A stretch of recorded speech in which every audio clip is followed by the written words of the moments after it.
Today's one of the most exciting days I've had in a long time, and this is exactly as OG viewers out there know exactly how this channel was inspired. They know exactly what motivated me to start YouTube in the first place, and I'm going to see that very first car that motivated me to get into the YouTube game in the first place.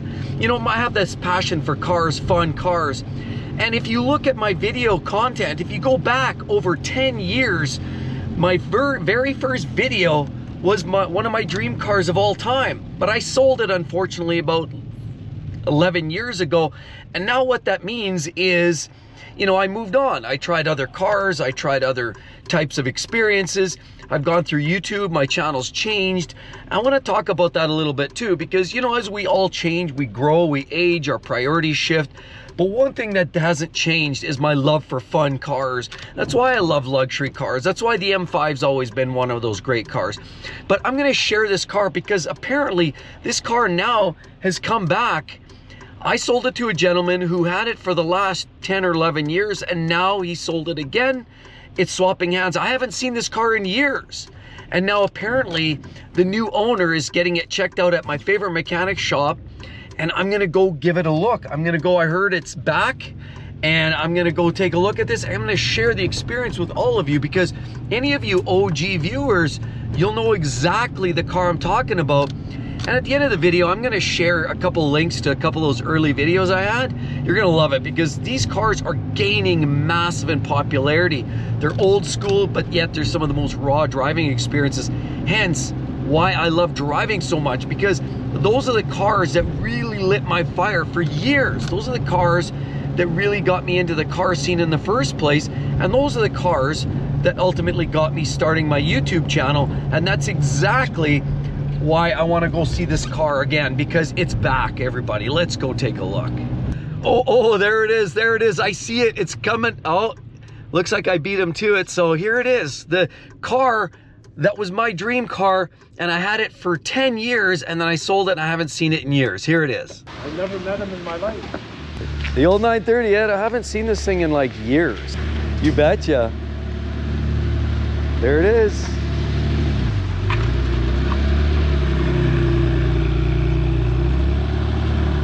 That's my old car from many, many years ago. The OG car on the channel right there. My Porsche 930 Canadian car. 3.3 liter intercooled turbo. Absolutely gorgeous car. I haven't seen this thing in years. Ed, oh, the glorious smell of oil and gas.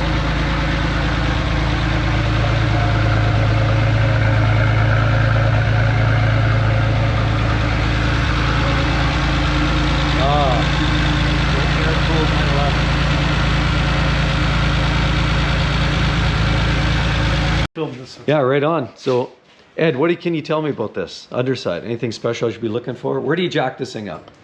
Right here? No, right here. Like I was telling the gentleman, when you got a flat tire, yeah, you just pull this cap off. Right. Right. Just. Yeah, and then you put that. Yeah, that jack plugs in. There's a hole there. Right? Yeah. There. Yeah, yeah. And then put the jack in there. Yeah. And you gotta watch, because the top of the jack, sometimes this gets a little bit soft in the older cars. Yeah. You gotta watch the top of that jack. Never jack it here, because these are the oil lines. Right.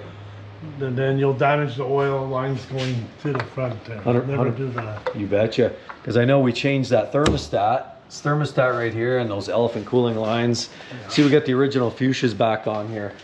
Unfortunately, I no longer own this car, but it's great to see it in its as good, or maybe even in some ways better than when I had it. So we got the, what is this, B&B headers? Yeah, definitely nice to see it. What a, kind of brings back the memories. I was spending my time under this thing doing maintenance too. Oil changes every year, right? The old 930, which definitely, again, I gotta admit that I miss this car, but it's quite a contrast compared to a new turbo. So here we have 1981. Here we have a 2017 991.2 Turbo S. So this is a new version of this car here. I mean, look at the engine compartment here in the 930. You know, aftermarket, we've got some parts in here, but basically it's a simple flat six. You can actually get access. Look at the, you got to do spark plugs, easy. Got to change the oil, easy. Everything here is accessible. Alternators tucked in behind there, easy. Everything is very, very simplistic. And that is the beauty why a lot of these old 930s and 911s of 915 generation cars are all coming back. The air-cooled cars are making a comeback and the values are climbing, and that's because of that simplicity, rawness, the driving experience. But then the new ones, they bring speed to a whole new level, and the differences are just unreal. I mean, look, where's the engine? Well, there's no lid there to lift, and you can kind of see underneath, but here basically everything's tucked in plastic. But here you have probably a good couple hundred horsepower advantage. All-wheel drive, that's the difference here. You know, everything's a little bit newer, and you know, advancements. Now you get big glass tops as opposed to, you know, little sunroofs, but the concept applies. You know, big flares, fender flares, power, performance. The 930 was Porsche's flagship back in the day, and it still is a car worth looking at, a car worth driving, and certainly a car worth owning. Compare that to a newer 99 or 911 Turbo S. The differences are pretty stark, but yet you can still see the family resemblance. You know, you get the big flares, you get the, you know, modern technology gives you fun headlights in these new cars, whereas the old ones, much simpler, easier headlights to change. The old cars with the fuchsia wheels, 16-inch rims or 15-inch rims, disc brakes all the way around, but the new ones now, a lot of them have PCCB or carbon ceramic brakes, center lock. I think you need something like 350 pound-feet of torque just to tighten those down. Newer tech, newer interiors, lots of electronic to keep you safe.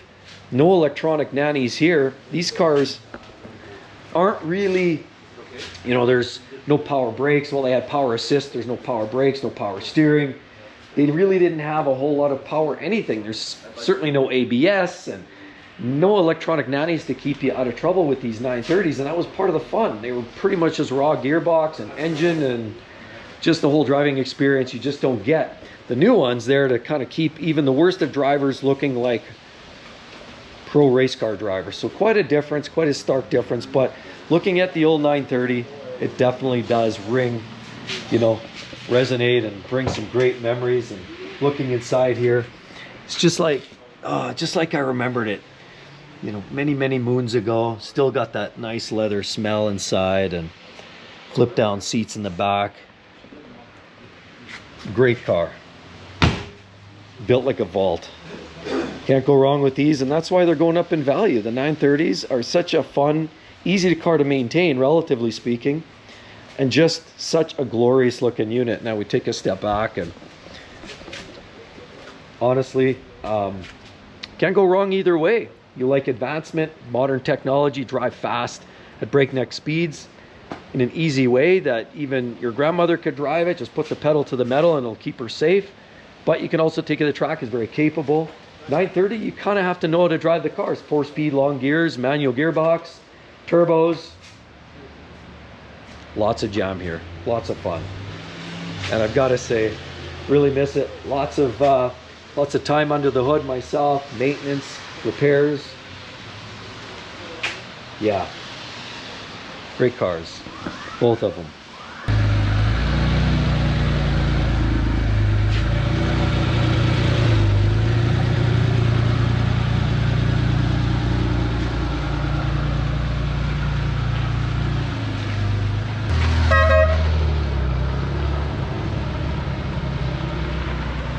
It was so great to meet the new owner, Thomas. He's loving the car already.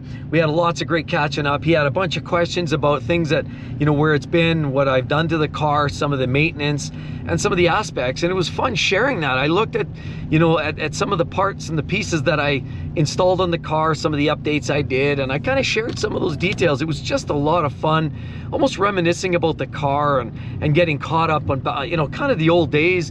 Shared a little bit of the history, where, you know, where it's from and the number of owners it's been through. The beauty of that car, that really why I bought it in the first place, was I was shopping for a lot of 930s for many years.